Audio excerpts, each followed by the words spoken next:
I was told by the person who introduced me to Mama for the first time, told me Mama and Papa are like boyfriend and girlfriend. So that's how they behave. They are so much in love for 42 years. Amen. Mama, you are welcome.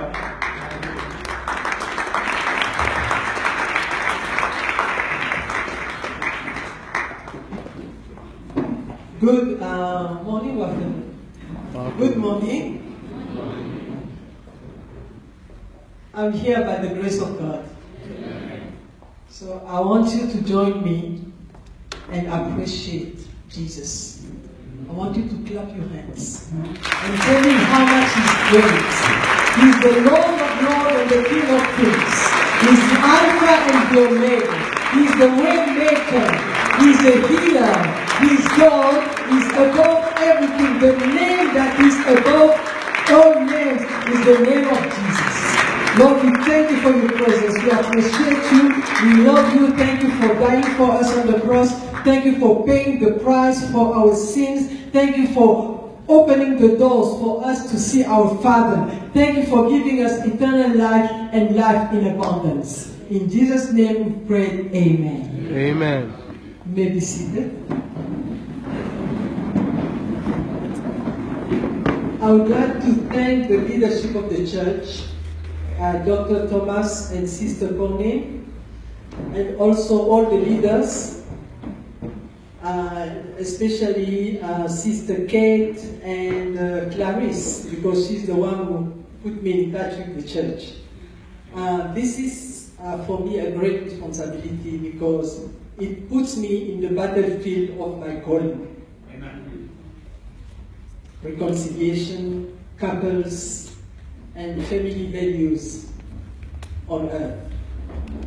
And it's a great responsibility because couples and families are the dream of God, foundation of God. He started with the family. He started on earth with the family. So it is very important for us to understand that this is the heart of God.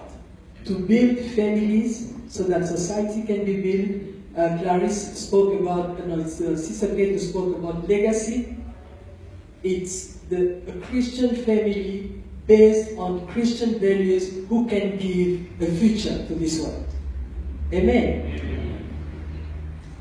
Now, as I was introduced, I came with a couple, Romozzo and France. They are engaged. Hey! And she will be doing the readings for me. And there is also Sarah. She's on her way to be engaged. And of course, the best for last, my husband. He has been introduced already. But I want to say how awesome man he is. Not just that he's so cute. With his white hair, I like it. I force him to keep them white. Because it gives, this, excitement of wisdom. And also he has been my friend for 43 years, through thick and thin. And we are winners. By the grace of God. Amen. So the theme that was that we are debating today, teaching about today is two is better than one. Now it's in Ecclesiasticus, as you know, on verse 9. But I want also, we call her already, to read from verse 8 to verse 12. Please. Ecclesiastes 4, verse 8. There was a man all alone. He had neither son nor brother. There was no one to end his toil. Yet his eyes were not content with his wealth. For whom am I toiling, he asked, and why am I depriving myself of enjoyment? This too is meaningless, a miserable business. Two are better than one, because they have a good return for their labor. If either of them falls down, one can help the other one up. But pity anyone who falls and he has no one to help them up. Also, if two lie down together, they will keep warm. But how can you keep warm alone? Though one may be overpowered, two can defend themselves. A cord of 3 strands is not easily broken. Amen? Amen. So you see that in verse 9, when he says 2 is better than 1, he's addressing the problem that was in verse 8. Because in 8, we have a man who is lonely. He has nobody to help him, he has nobody to love him, he has nobody to share his thoughts with. The result of his work is lonely, he's alone. And then he said, instead of remaining alone, 2 is better than 1. And he describes some benefits of 2 is better than 1. The first one is productivity. When people put their strength together, when, let's say, in a home or in a place, any place, people put their salary together, of course they have more than one, it was only one salary. When people help each other in the home, let's say for the house chores or something like that, they have more time for leisure than if one person must do everything on his own. So that makes sense, productivity. The second element here in the next verse is that when one falls, the other one can lift him up. It's a matter of the heart. It speaks of support, it speaks of encouragement, it speaks of perseverance and patience. When someone is weak, you help him. Now, the other benefit of 2 being together, 2 is better than 1, is that they keep each other warm.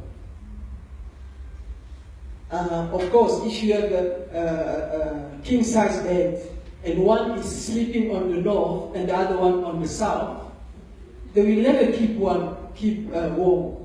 You understand? So they have to come together. Can you say together? Together. Together is very important. If one sleeps north and the other one south, they will never keep warm together. Amen? And then it speaks of care, preservation. I care for you and you care for me. The last benefit that is described here is that when they fight, when one fights, it can be overcome by the enemy. But if there are 2, they will overcome that one. It speaks of protection. So when 2 people are together, there can be protection. Amen. Now, in the beginning, in the Bible, God addressed that loneliness issue in saying also 2 is better than 1. So let's go in the Bible, Genesis chapter 1, and see how God addressed that loneliness issue. In Genesis chapter 1, God creates men and women in his image according to his likeness. You know that. And in Genesis chapter 1, verse 28, he blessed them. He says, be fruitful, multiply, fill the earth, subdue, and have dominion. Both male and female were given this gift, this potential of being fruitful.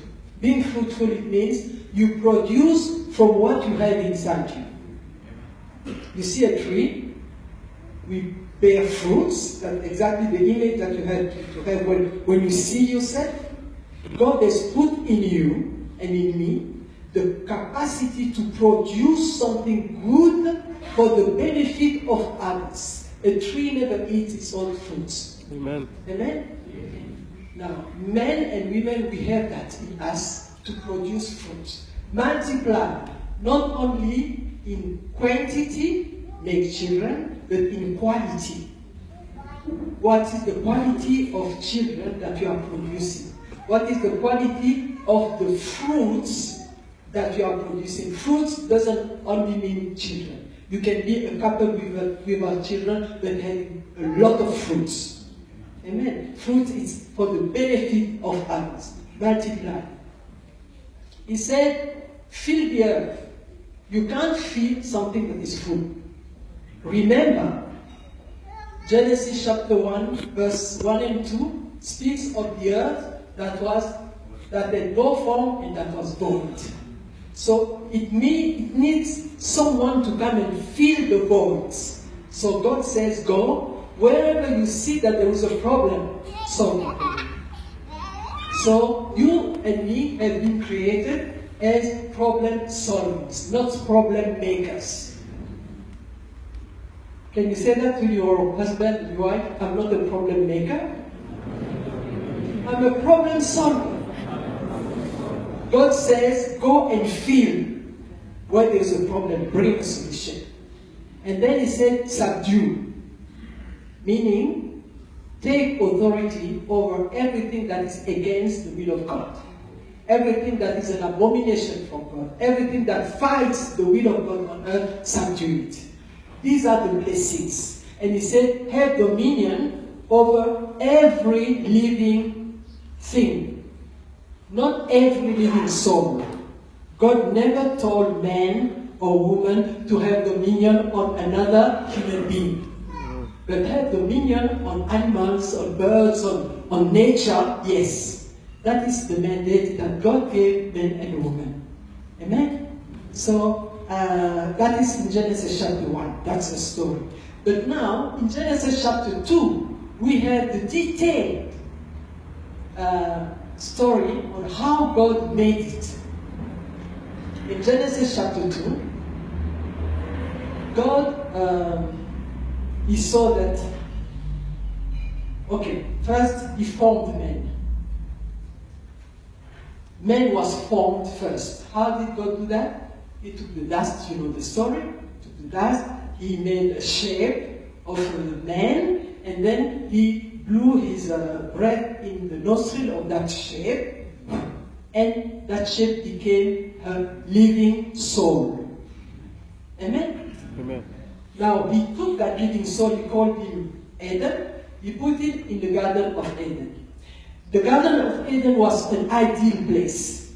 Everything was beautiful, everything was there. Everything that he needed, he can think of, he can want, he can desire, everything was there. And he was 100% holy. Adam was 100% holy because of the breath of God in him. Meaning that the thing that he desired were the desires of God. And they were there around him. Water, fish, animals, name it. Mineral resources, everything was there. So God took him and put him in the Garden of Eden. And he gave him a mission. You must work the garden and keep it. Work the garden, it means make it productive. Produce something, because you have the potential to be fruitful. Show me how you work the garden. Here I want just to open a bracket and close it. Work is supposed to be a celebration of the potential that God has put in you. It mustn't be something that you suffer and you suffer. You have the potential in you. When you work, you celebrate the Lord. You say, "Ooh, look what you have put in me. Look what you have done with me." That is supposed to be a celebration. So if you suffer, it means that you haven't, how can I say that? You haven't discovered yet that potential that will make you celebrate God. Amen. So he gave him a mission and said, cultivate the garden, make it fruitful, and also keep it, protect it. Everything that is in the garden, you have to protect it. Protect it against what? Against the bad things, the evil that will come from outside, and against the bad things that can grow from inside the garden. Okay, you ask me, but everything was perfect. Yeah, but the devil was there because he fell before man was created. He was cast out of heaven. The story of Lucifer, I hope that everybody knows that. He was cast out of heaven, so he was roaming somewhere on earth. But Adam was, hidden in this garden. You have to protect it. But the task, remember the blessing? He said, fill the earth. Meaning that he had to export the perfect plan of God that was in the Garden of Eden on all the earth. That is a big, big, big task. Even people who travel a lot have never been in all the countries on earth. But he was supposed to bring this garden all over the world. Now God looked at that and he said, 2 is better than 1. He cannot be alone. It is not good. The task is too big. It is not good. So here I want you to help me. When God said that it is not good for men to be alone, what did he do? Sorry? He created Eve. He made Adam a helper. Oh, he made Adam to sleep. He gave him a wife. Somebody has something else to do, to say? Okay, let's see if we have the same Bible. I hope we have the same Bible. Aurélie, can you read for me Genesis chapter 2, verse 18 to 20. The Lord God said, it is not good. Listen. This is the Bible. I'm not reading. She's reading from the Bible. Which version? NIV. NIV. Okay? Listen. The Lord God said, it is not good for the man to be alone. I will make a helper suitable for him. Now the Lord God had formed out of the ground all the wild animals, all the birds in the sky, and he brought them to the man to see what he would name them. And whatever the man called each living creature, that was its name. So the man gave names to all the livestock, the birds of the sky, and the wild animals. But for Adam, no suitable helper was found. Can you read from but for Adam?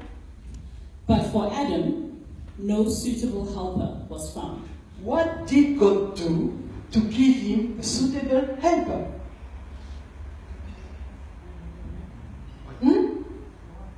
No, we just read it. Thank you very much. He brought all the animals. That's what the Bible says. God says, it is not good for men to be alone. I will make him a helper. So he called the animals. He called the animals. Come, helper, come. Come, helper. Elephant, dog, cat, lion, blah, blah, blah. They came and he named them. But for him, there was no helper. Now, there are some nations in the world where wives are treated like animals. Yes, they are even nicknamed animals. In my tribe, where I come from, to the Balubas, sometimes men call the wives, thank you, goat.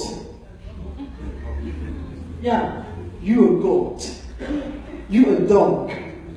But there was no goat found as a helper. There was no dog found as a helper. Amen. Even though now some people live with a pet.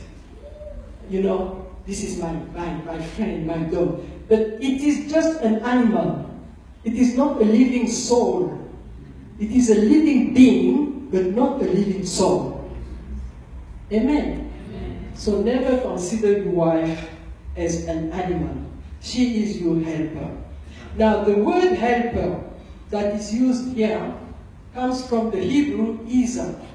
E-Z-E-R. Ezer means a help that never fails in times of need. Amen. A help that never fails in times of need. It is the same word that is used in the Bible when God intervenes with power, with might, when Israel is attacked by Philistines or by the enemies. He says, you know the word Ebenezer? You know, that word Ezer means I'm always there. I will never leave you. I will never forsake you. If you are in trouble, I will come. So he gave him, the idea of God was to give him a helper, an Ezer, who will always defend him, who will always be on his side. So he brought the animals. Yes, animals can help, but they are not what Adam wanted. Why? Adam was alone of his kind in the garden. He looks around, God is here, spirit. He looks around, angels are here, spirits. He looks around, animals are here, living beings. He was the only one who was a living soul. He had the spirit, the soul, and he was in the body. There was no one else like him. But now, what happens? God made him sleep. Thank you.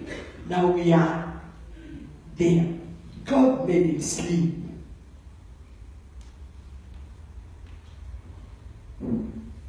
Because he wanted to give him a Ezer. Why did he make him sleep? Because, honestly, God is all powerful, all knowing, all everything. He could have, changed an animal into a woman. He could have, just ordained. He could have made her from the dust, like he did for Adam. He could have, changed a tree into a woman, he could have done something else. But why did he do what he did? He made him sleep so that when that helper will come, he will know that he has nothing to do with that. It is a gift from God. Amen. That's why the Bible says, who finds a wife finds a good thing. It is a gift or a favor that you obtain from the Lord. You have nothing to do in that. Can I hear the man say, I have nothing to do with that? I have nothing to do with that. It is a gift from God. It is a gift from God. Amen. Amen. So he made him sleep, and then he took something, a rib, or some people say rib, some translations say take the side, and formed the woman. Now, the guy wakes up. He looks around, sees God. Because they say that God brought her to him. So God was there. Looks around, sees the animal that he has named, and he sees this thing there, this being. She is not an animal. She is not an angel. And then something is missing here. Something came out of me, and I don't know how he knew, but he knew that God took something out of him and made the woman. Then he said it. I want you to go there. Come on, sir. The man said, "This is now bone." Stop. You are going too fast. This is now? now. This is now. Before it was not. All the animals there, it was not. All the world, it was not. But now, this is now. So once you found you now, all the others were just animals.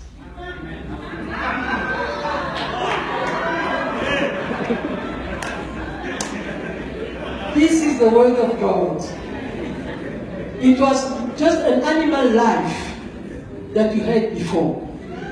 But once you find her, and God introduced her to you, all the others, animals. Amen? This is now. Wow. She is a spirit. She has a soul, and she's in a body. And she's different from me, but she comes from me. So he said, I will call her, she will be called, the name that is used in the Hebrew version is Isha. Isha means taken from Ish. Isha is the wife taken from Ish, the husband. In the translation they say she will be called woman.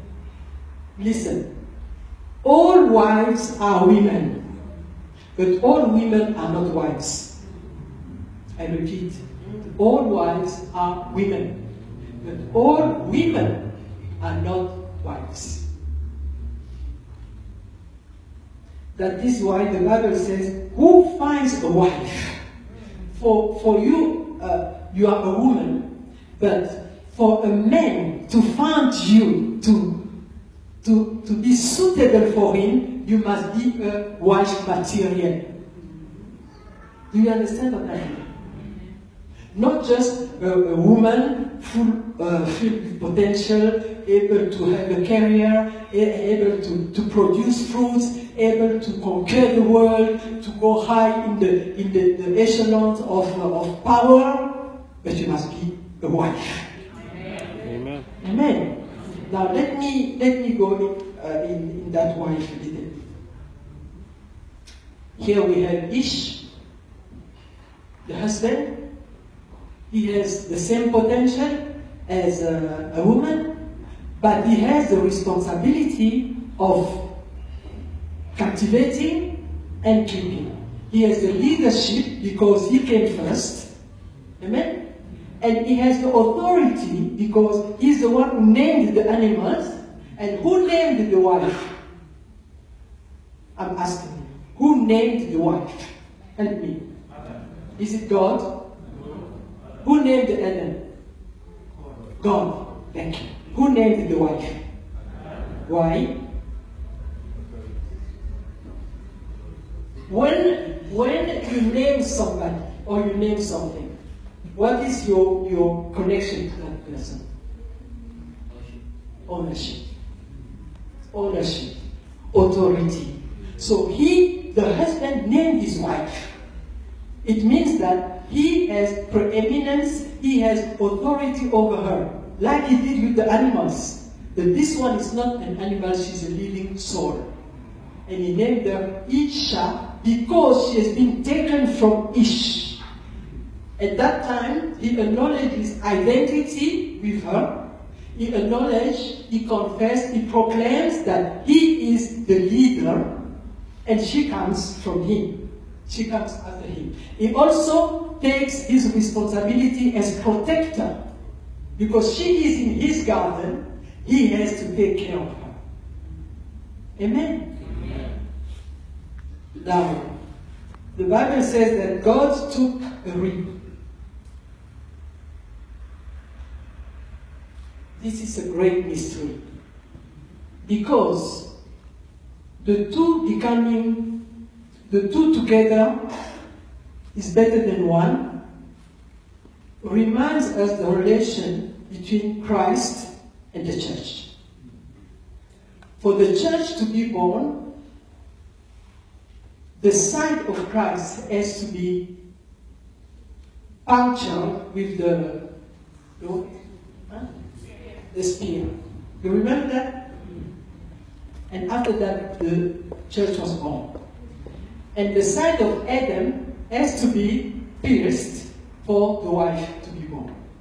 Never forget that the relationship in marriage is the same as the relationship should be, like the relationship between Christ and the church. You can read that in Ephesians and in Colossians when you study marriage. Now, the rib was taken. A rib is a bone. Strong. Very strong. When you do this on your bone, try to break it. Try. It's hard, eh? That is the structure of the Isa. You are strong, lady. You are strong. You are not made with dust, you are made with a strong material. A bone. Amen. And not just any bone. He didn't take a bone from the top of the head of the man so that the wife can rule over him, or take a bone under his feet so that he can rule over her. He took on his side a bone that has a special characteristic, that it is flexible, it is bendable. You can put it under pressure, a rib will bend, like a wife. Any pressure of life, don't let the devil deceive you. You are strong, you can take it, you can take it. You can carry a baby for 9 months without knowing what will come out. You can suffer for 9 months with hopes. Sometimes you know it will be okay, sometimes you don't know it will be okay, but you bend. But the man never does that. No, you guys have your own responsibilities and godly burdens to bear. But this one, I'm just explaining why God took a rib to make that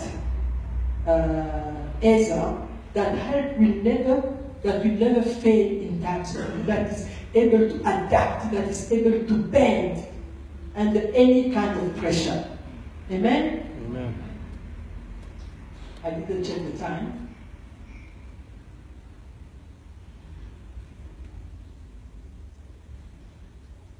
Until what time is yes? I can, okay. But I still have a lot to see. So as I said, marriage teaches the oneness of Godhead. Father, Son, and Spirit, one. Husband and wife, one. But Proverbs 18:22 says, "He who finds a wife finds a good thing and obtains favor from the Lord." Proverbs 10:22 says, "The blessing of the Lord makes rich, and he adds no sorrow with it." So, in the plan of God, every married couple should be blossoming with life, should be blossoming with happiness, should be blossoming with abundant life. But why do we see so much sorrow around? Sister Kate spoke about people fighting, quarreling, arguing. Why do we have so many competitions in the house, comparisons in the house, separations, abortions, divorce, adultery, unfaithfulness? Why? Why so much sorrow? What happened to that beautiful relationship that was in the Garden of Eden? What happened?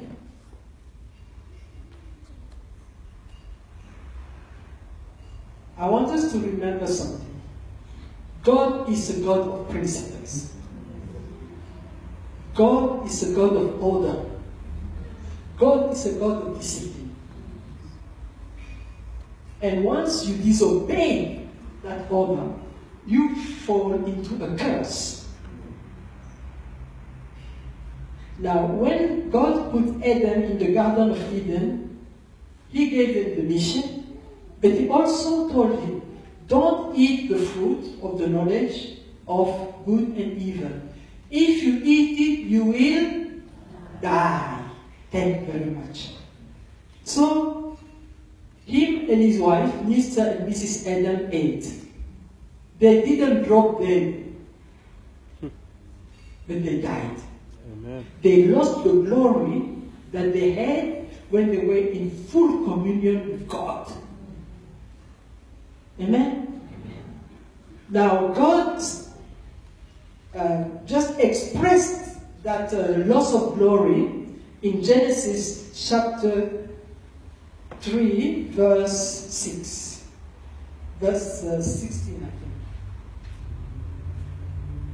Yeah, can you check Genesis chapter 3?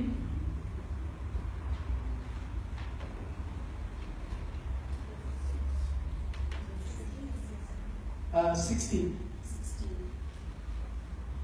To the woman he said, Yeah. I will make your pains in childbearing very severe. With painful labor you will give birth to children. Your desire will be for your husband, and he will rule over you. God gave that sentence to the wife, but in fact it is describing the curse that was entering in the couple. God says, your desires will be for your husband, but he will rule over you. The word desire is from the root, the Hebrew root shuk or shukwak. The real translation of this is that, okay, shuk and shukwak, it means you will pursue to overtake. You will follow to control. Now, the New Living Translation gives it very nicely like this. You, talking to the wife, you will desire to control your husband, but he will rule over you. This is a curse. God was just stating what will happen in couples from that time on, that there will be conflicts because of that disobedience. That is death in marriage. That is why we see all these problems. Girls, wives want to control their husband. They want to overtake the authority in the house. That is natural since the Garden of Eden. And the man thinks that he has all authority and he must have dominion. Not authority, but dominion. A man who has authority over his wife is a visionary. He has a vision to lead her somewhere. That is what one of the anointing that Adam had in the Garden of Eden. I gave you a mission, he was alone. This is the mission. Now, God gave him a wife, and he had to bring her in that vision so that they can make the mission together. So a real husband has a vision. If here we've got some men who are not yet married, but they are engaged, do you have a vision to share with your wife? Or you who are already married, did you share that vision with her? Does she know where you go? Where are you taking her?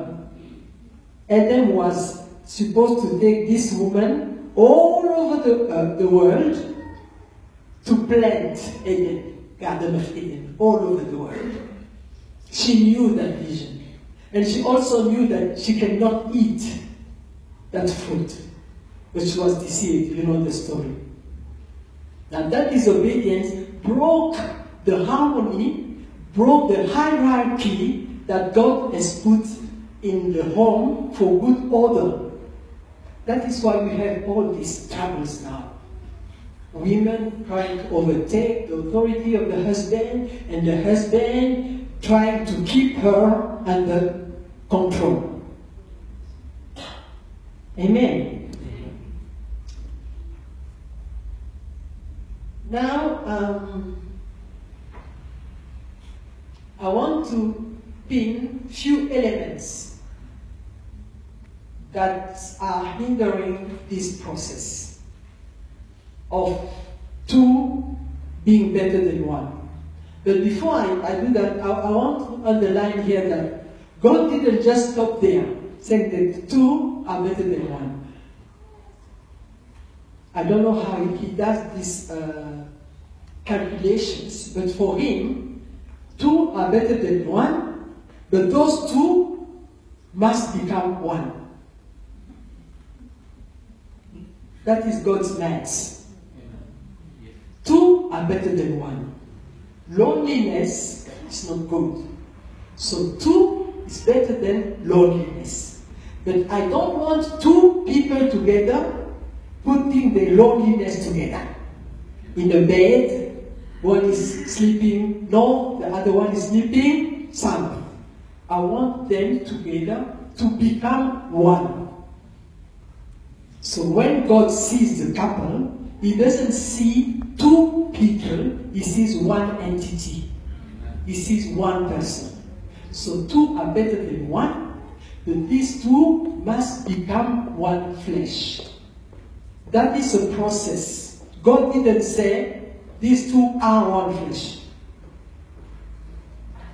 God didn't say these two will be one flesh. He says they will become, to become, to become, to become, to become. After 43 years of marriage, we are still becoming. We are still becoming. There are things that we are still learning. He's learning from me, I'm learning from him, and he's learning about me, I'm learning about him, and we work it out so that we stay in the vision. Amen? Now, I'm going to give a few elements that hinder the blessing of God in that becoming one. Amen? So I want to stop for 30 seconds. I'm drinking water, and I'll ask you to stand up and stretch. And then we will continue.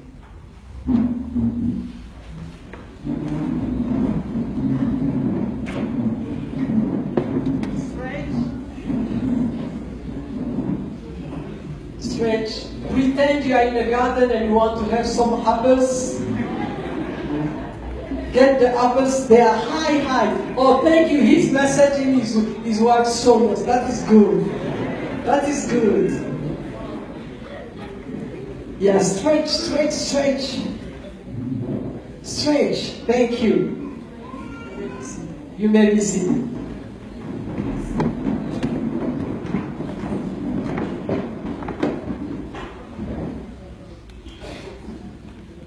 Elements that hinder the oneness, not the loneliness, but the oneness of two. First one is a poor relationship with God. Poor relationship with God.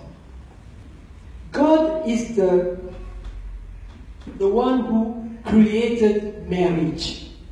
It's not a human invention. It's from God. So if you don't have a proper relationship with the one who created marriage, you cannot succeed in your marriage. Because you won't be able to obey, you don't even know the word, and you don't have the heart of God in you. Amen? Strong relationship with God is the foundation of the strength in marriage. When you are still, before you get married, make sure you have a fulfilled celibacy life. Don't get into marriage and become a burden for your spouse. Amen? Amen. Some people, when I do marriage counseling, I ask, why do you want to marry her? Or why do you want to marry him?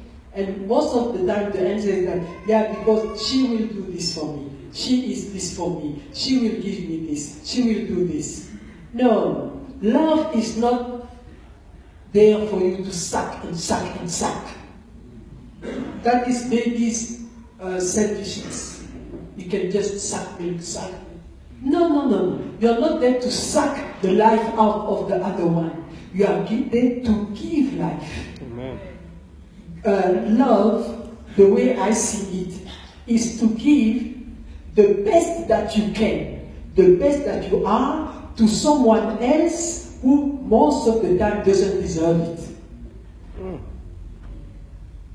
John 3:16. God so loved the world. He gave his only begotten Son, his only. But he loved what? The world. And the world is full of sinful people, is full of us, is full of adulterers, murderers, all these negative things. God loved them like that. And he gave his best. That is love. Even in marriage, that is love. Amen. So if you are, you have the fullness of God in you, you have a good relationship with God, you will be able to give the best that you are, to prepare yourself to give the best to a spouse who sometimes will not deserve it. And you give without hoping something in return. You give without claiming something in return. That is love. Unconditional, unselfish. Amen? 2, ignorance of your roles as a male or a female, or as a husband and a wife. As I said, a husband must have a vision. He knows that he must produce something, productivity, and she helps produce that. He has the responsibility to protect what is in his garden. He has a responsibility to lead his wife to accomplish the mission. If you don't understand that, you have to renew the way you think as a man. And the wife, you must understand that he was there first, and the Bible says that the husband must love his wife, and the wife must be submissive to the husband. Now, in the modern time, with the women having access to more legal rights, better education and health and career and employment, there's a lot of contention about this subject of submission and of the leadership of the husband on his wife. What is the meaning of submission? Submission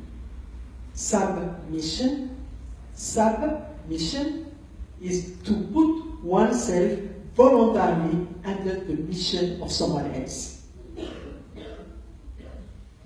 That is submission. And it's a voluntary act. You must be very mature to do that. You acknowledge that this is my boss, this is my senior, I submit to him. And we do that every day, but I don't know why it's a problem in marriage. Let's say if you are Prime Minister and you are driving your car on the highway, and all cars are lined up, and there's an accident, and the policeman is there and say, pass here, pass here. And because you are the Prime Minister, you say, no, I'll just go the other way. No, you respect, he submits to that authority. Okay? At school, we submit to our teachers. At home, we are supposed to submit to our parents. But when it comes to the couple, it becomes an issue. Why? That is a work of the devil to destroy the foundation of this today. We submit every day to authorities. We submit to the law. We submit to the constitution of the country. But when it comes to Mr. and Mrs. Adam in the Garden of Eden, what did she do? She knew exactly what was forbidden, and she thought, oh, I can make a decision on my own. Why should I go to him? even though he was there. The Bible says that he was there. He said, no, I can do it. I'm grown. I'm an independent woman. I can do it. And she went out of the covering of her husband. And you know what happened? Until today we are suffering because of that. That is why this command of wife be submissive, it's given to female, not to men. Because the sin that she committed there against the husband was lack of submission to the husband. Now, man was given the honor to love his wife. Because the sin that he did in the Garden of Eden was not only that he disobeyed God, he knew the order. When she came with the food, he could have told her, no, honey, I'm sorry. God said no. And he, not only he disobeyed God, but the kind of love that he showed to his wife was not the proper one. It was not a protective love. It was, I don't know if it was lust, or he said, oh my God, everything I've enjoyed with her since she's here. Now if I say no, it's finished. That enjoyment is finished. She will go away. Where am I going to go? I said, no, I prefer the wife. See, that's not the right kind of love. Now God says, you have to love her the proper way. Not the way you did in the Garden of Eden.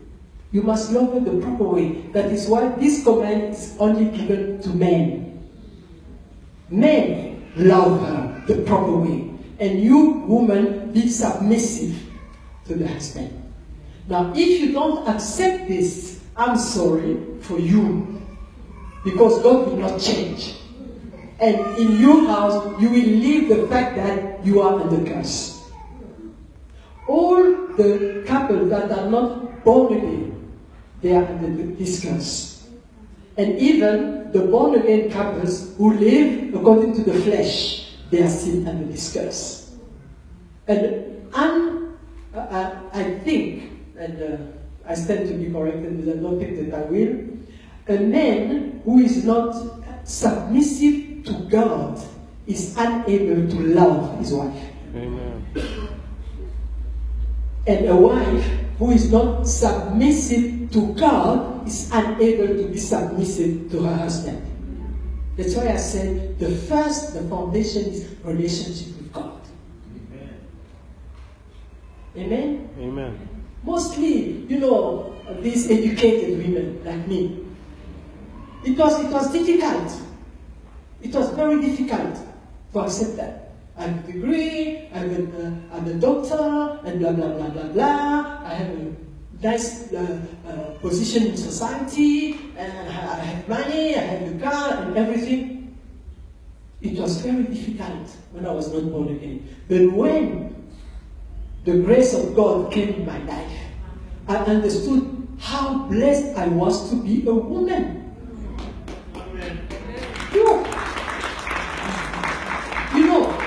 At university, I went to university in Belgium. They were teaching us that it was that time where women are, taking power and things like that. And they were teaching us that even if you are in a marriage, you have your own say. So I got married and I had my own say. And this man had to take up sometimes with some craziness from me. But then, when we received Christ, in fact, it's because I didn't want to be a woman. I found it degrading, the way women were treated. Even though they were fighting for their rights, but even at university and so on, all the teachers were male, the power was in the hands of men. Even when you are wearing a trouser, there was no place for you to put some female things. You have to have a bag. A man doesn't need a bag. You see, all these small things. It was disturbing me, so I didn't want to be a woman. I got married not wanting to be a woman. I got my first child not wanting to be a woman. And then when Jesus came in me, he showed me how rich a woman was. How powerful she was. How influential she was. How she could build a nation, build a family. How she can bring up hope and discipline in children, things that a man cannot do. I said, thank you, Lord, I'm a woman. I said, thank you, Lord, I'm a woman. And I was so proud, so happy to be a woman. So I started studying. What is a woman? What is a wife? What's the difference? I'm in heaven. Amen. Number 3, poor communication skills. Somebody spoke about communication. Here, I think it's you, eh? Yeah. What do you see now when couples are together? WhatsApp. They are communicating with WhatsApp. What's everything else out there, but not with their spouse or their wife. Communication. Well, communication is very important. Man has been created as a social being. He is not meant to be lonely, to be alone. He needs people around him. And God has given him someone for preferential communication. Amen? Now, when you communicate, you must ask yourself 4 questions. What? Why? How? And when? Can you say with me what? What? How? How? Why? Why? And what? When? When? What you say or what you communicate or your body language must express exactly what is in your heart.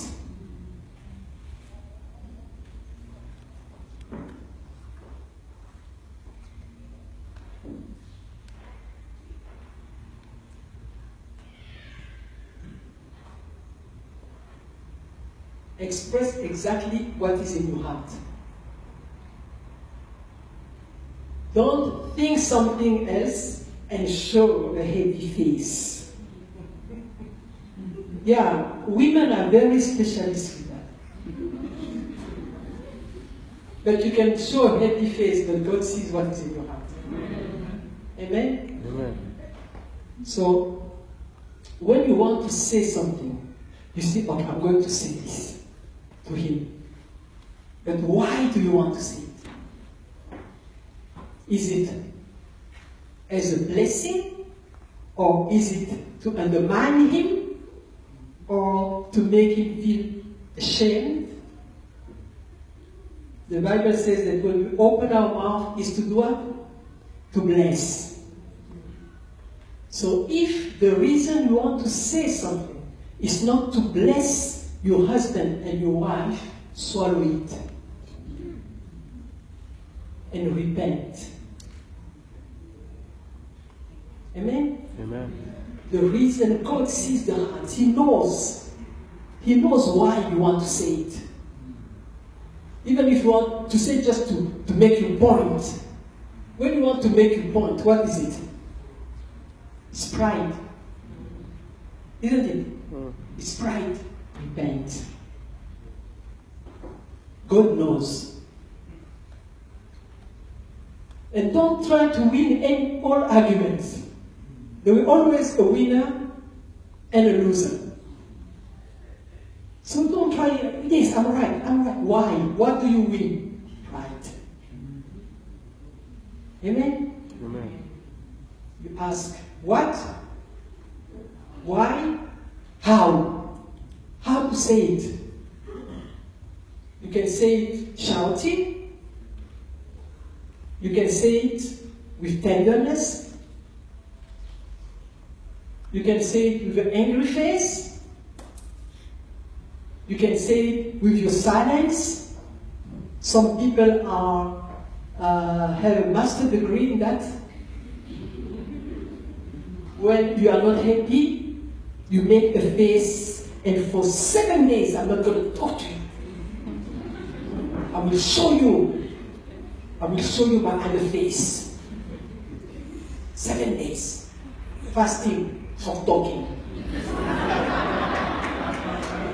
That is not the kind of fast God wants. How to say it? With the gentleness, with the fruit of the Spirit. I don't say that everything that you say must be comfortable for your spouse. Sometimes you have to apply harsh love. But the way to say it, you say it in love. You say it because you love. Because your objective in saying that is not to destroy, is to build. Your objective is not to make him or her suffer, is to show her how much you love her or how much you love him. How to say it. And when to say it. My husband always tells me, if you have bad news to tell me, don't tell me before I eat. Don't tell me before I sleep, because I will not sleep well. And don't tell me before I preach.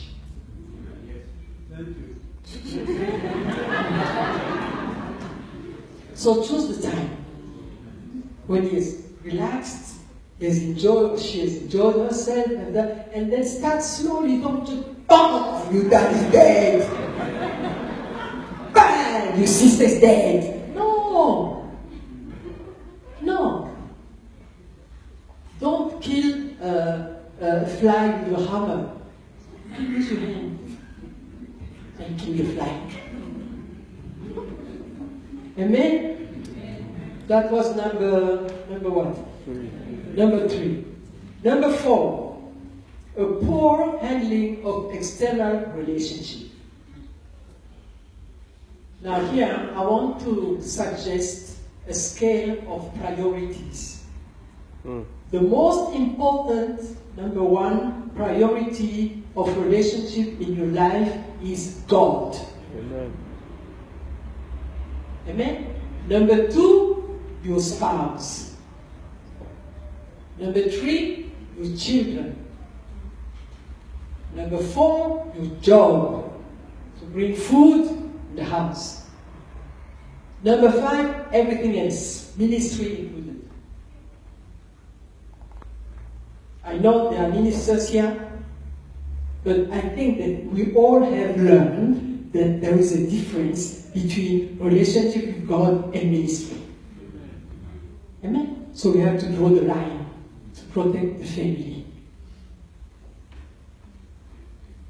And this takes courage, you know.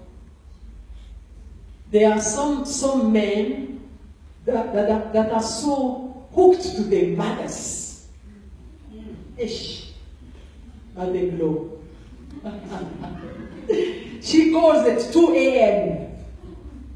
I don't have food. 3 a.m. he's in the garage buying food for his mother. And he goes and brings it. This is not normal. I know a family in Johannesburg. The man shows his salary slip to his wife, which is Mama, but he shows also to his mother. She's not even living in the same house. He drives to her to show her the salary. And when he has a raise or a bonus, she knows. And she phones that day and says, okay, I know that you have a bonus of 20,000. 15,000, I need it for this and this and this. You say, how many of you have that?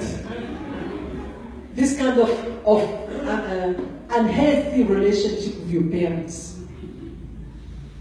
You know, hiding money to send to my mom. Thank you. Giving presents without asking my my husband or my wife, and one day your husband goes visit your family, and he finds your sister wearing the last shoes that he bought for you. And you didn't tell him. That is not good. That is not good at all. Amen? This is just a testimony. I don't think that we were born again at that time. When you had the class with Mom. We're not born again. Okay.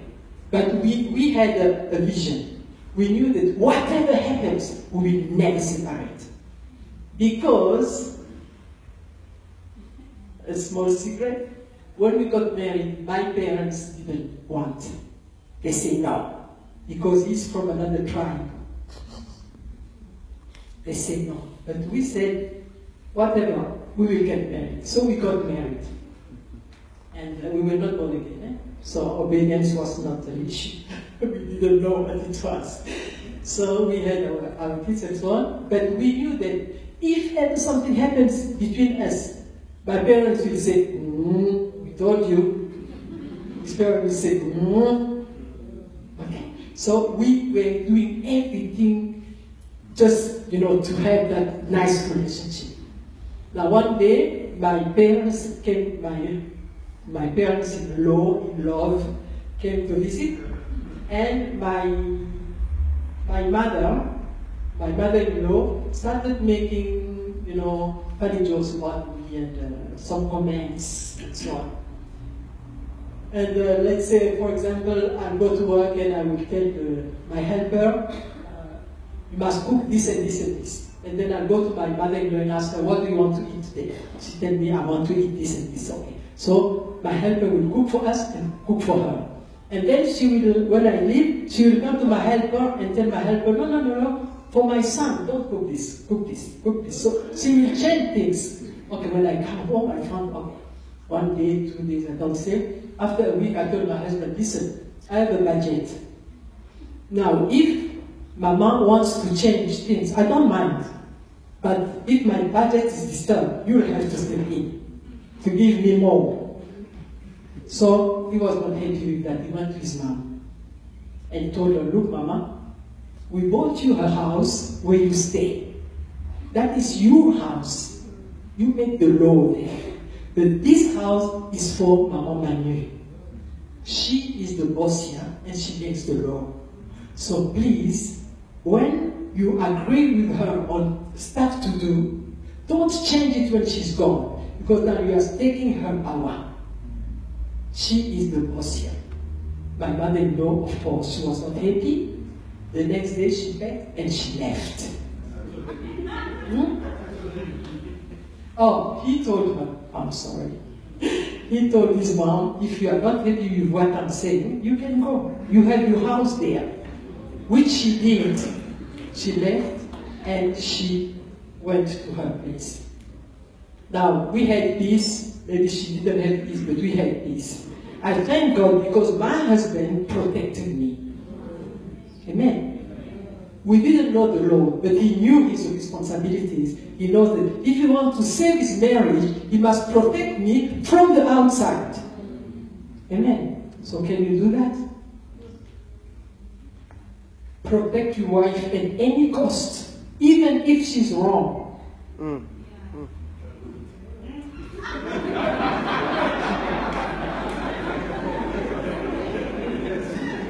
Respect your husband at any cost, even if he's wrong. Don't despise him in public. Men hate that. If he's wrong, and everybody says he's wrong, don't say he's wrong. Say nothing. Because you cannot say the contrary to the truth. Say nothing. But when you go home, honey, you know what? Franchement, these people, you were right. You were wrong. But the two of you, but not in public. Even if your wife is wrong, not in public. When you go home, you say, baby, you know what? Really, those people, they were criticizing your matching of colors. They were right.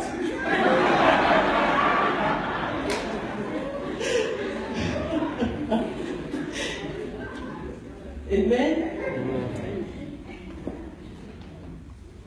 Number 5, finances. That's hot. Mostly now, as women can earn more than men. Guys, something that will never change. Your worth is not linked to your bank account. Your worth is not linked to what is in your pocket. It's linked to the value God gives you. So, be it that your husband is employed or unemployed, he is still the head of you. Be it that you, Mrs. Adam, you have all the degrees in the world, and your husband has just a certificate, he is still your head. Amen? Mr. Adam, you start today with nothing, with Mrs. Adam. Tomorrow you are a manager. And you have a lot of money. And you say, no. This one, it was just from the beginning. Let me take the one that can go with me to see the president. Your worth is not your money. Your worth is what God says who you are. Amen. So finances, 2 is better than 1. Put your finances together. In the principles of the covenant, there is no, this is mine, this is yours. This is my car, this is my bank account, this is mine. You put things together. Finances. You make a budget. We pay this and this and this. We will save this.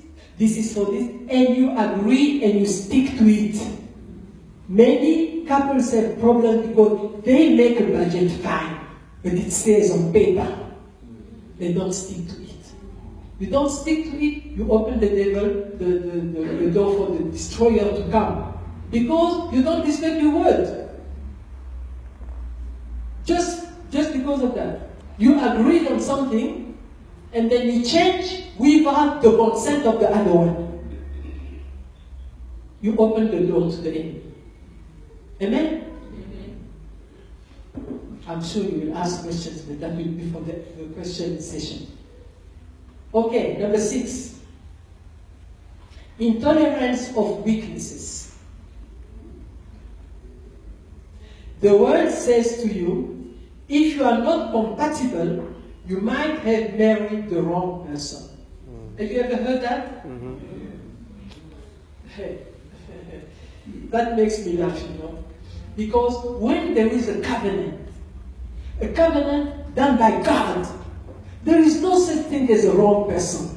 There is just becoming one. Becoming one. Amen. There is no, this is a wrong person. God has never created a wrong person.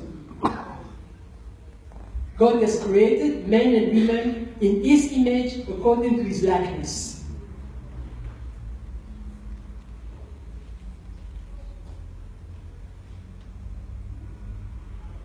It's very sad to see that even in the Christian circle, that notion of wrong person exists. How many pastors do we hear about that said, oh no, I cannot stay with this one. I want to marry the woman of the ministry. Who have heard that? Yeah. And they divorce. And they get married to someone else. That is not the plan of God. There's no such thing as second version, better version. You make her better by what you do. And you make him better, becoming fruitful by what you do. Amen?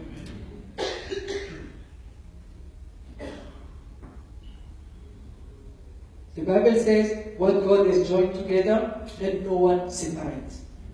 Number 7, I'm nearly done. Number 7, bitterness and unforgiveness.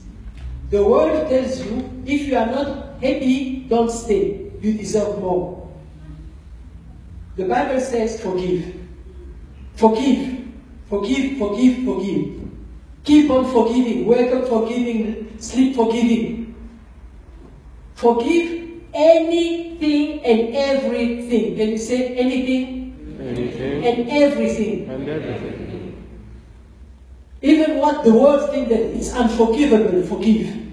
Because God forgave you, God forgave me.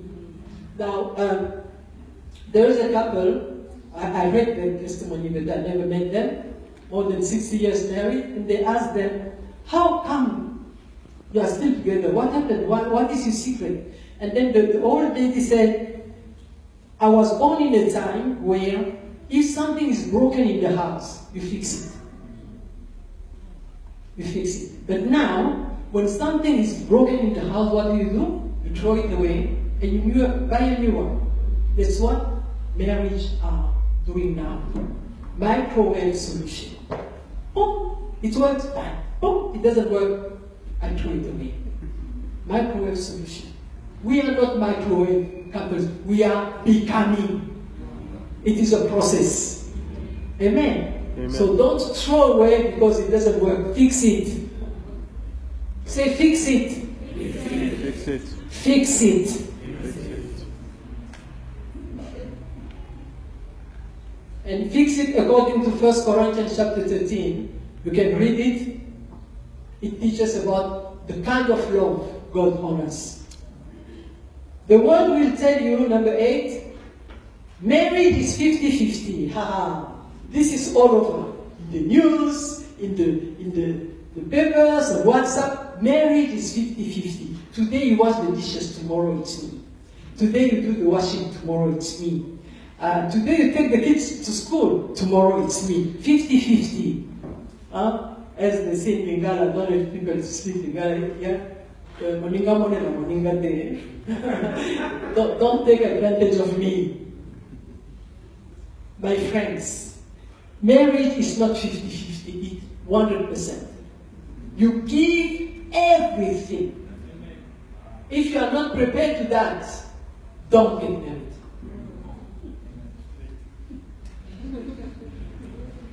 If you want your marriage to live, you have to die.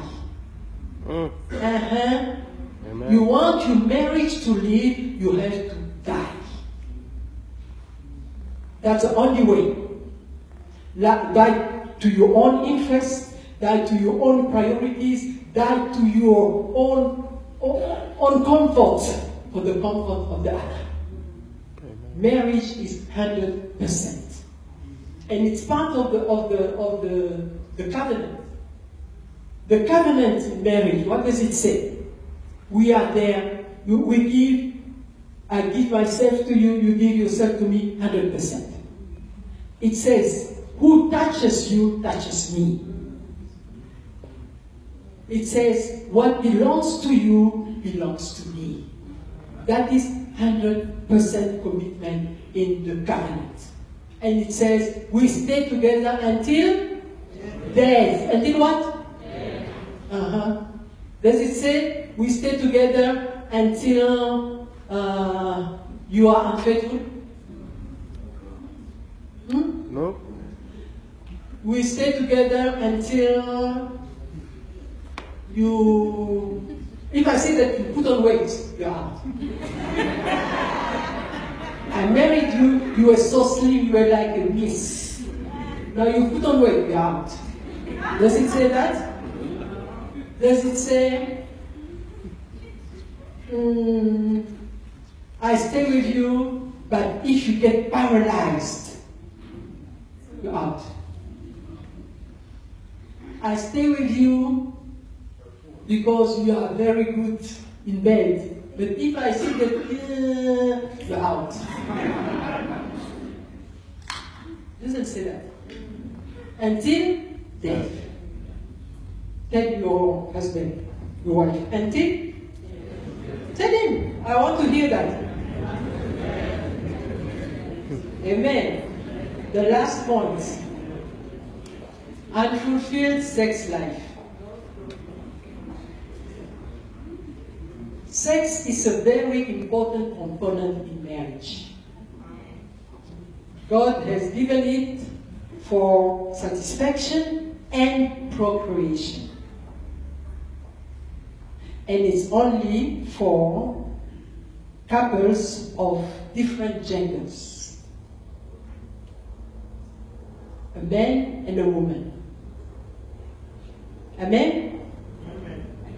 Sex. Sex must not be inflicted, it must not be demeaning.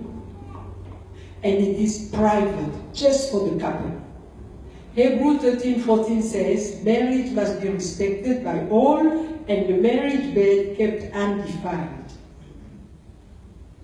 It means that even if your partner is gone for 6 months, you must remain faithful.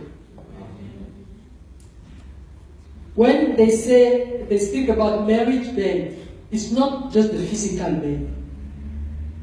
It's only, even on your WhatsApp, what are you watching? Porn.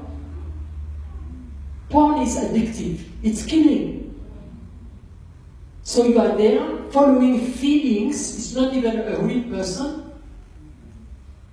It's not even like prostitution, because prostitution you go to another person. But porn is just feelings that you are there on your phone or whatever you do. It's addictive, it's killing. That is defining the bed. What you think, what you enjoy, what kind of conversation you have, defining your bed. Amen. Amen. And in 1 Corinthians chapter 7, the Bible describes that a man must give to his wife what he owes her in terms of sex. So it's a duty for the man to satisfy his wife.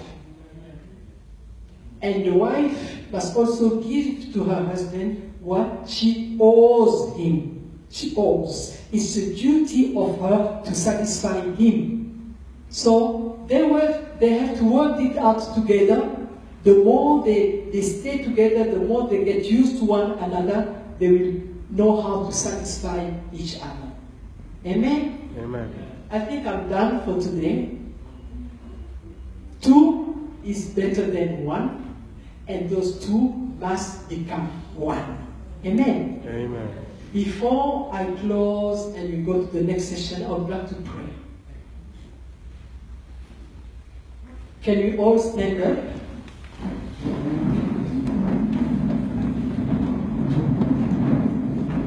And if you are here with your husband or your fiancé, please hold hands.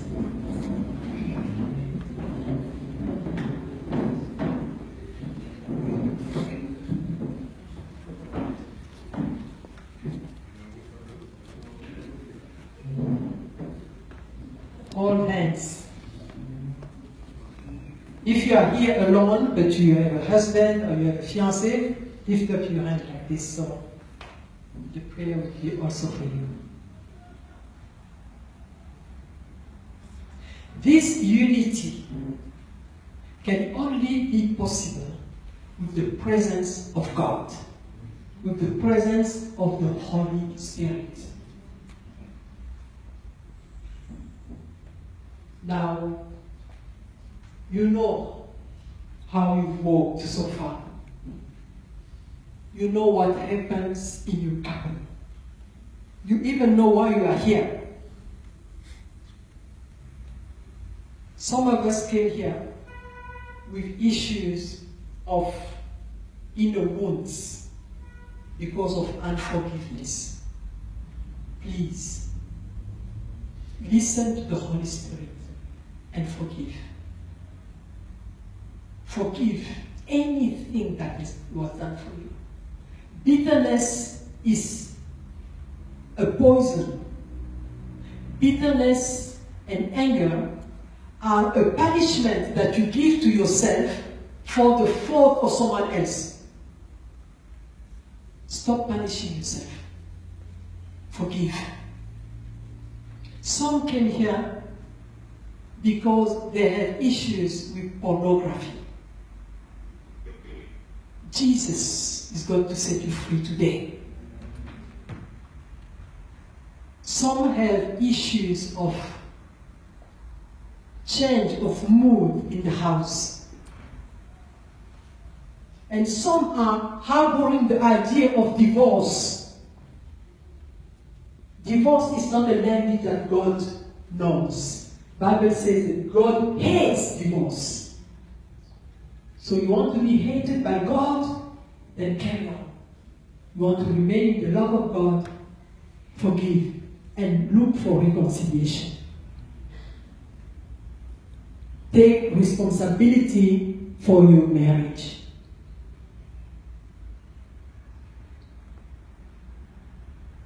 God will make a way where there seems to be no way.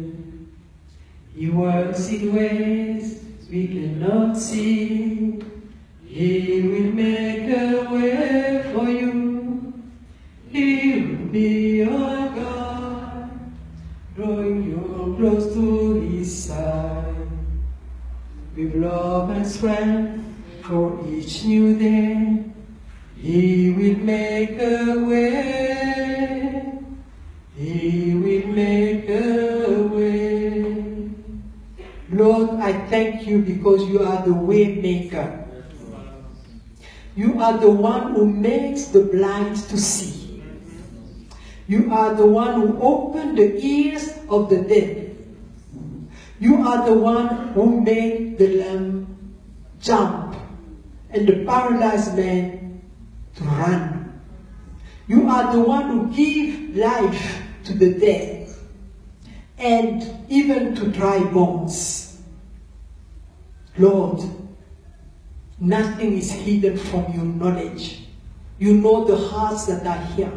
You know the battles that they are fighting in their house. You know how much the enemy has attacked them. But today I declare that it is over. I declare that pornography is out. I declare that the idea of divorce is out. I declare that unforgiveness is out. I declare that the spirit of rebellion in the hearts of women is out. I declare that the spirit of dominion of rulership in the hearts of the husband is out. Lord, I declare peace. Hallelujah. Hallelujah. I declare you shalom. I declare you abundant life. Yes, Lord, flow. Holy Spirit, flow. Bring healing in these hearts. You are the one who can mend broken hearts. We welcome you, Holy Spirit. Spirit of healing. Spirit of obedience. Spirit of submission to the Word of God. Thank you, Lord, because you break the barriers. Thank you, Lord, for the blood of Jesus that restores these couples. Thank you, Lord, for your greatness tonight. In Jesus' name I pray, amen. Amen and amen. We can clap our hands and say thank you to the Lord. Thank you, Lord, you are awesome. Thank you, you are the Alpha and the Omega. Thank you, Lord, you are the healer. Thank you, Lord. Amen. You may be seated. Thank you so much.